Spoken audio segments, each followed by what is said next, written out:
Understanding the phrase, book a cruise, a simple guide for English learners. Hello, everyone. Today, we're going to explore a very common English phrase, book a cruise. This phrase is often used in travel-related conversations.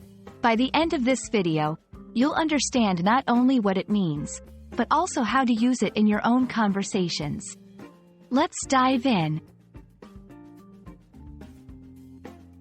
When we say, book a cruise, we're talking about making a reservation for a journey on a cruise ship.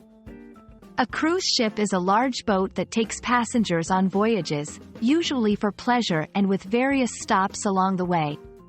To book, in this context, means to reserve your spot on the cruise, often paying in advance or making a commitment to pay.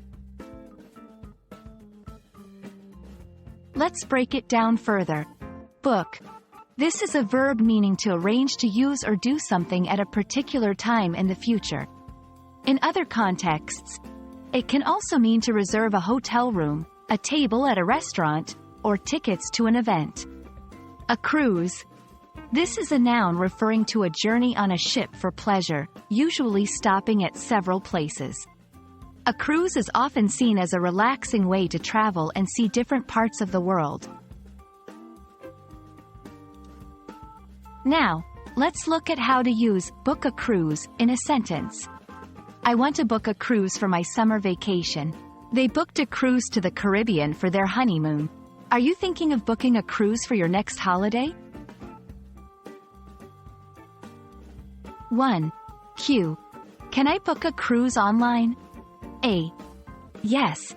You can often book a cruise online through a travel website or directly with a cruise line.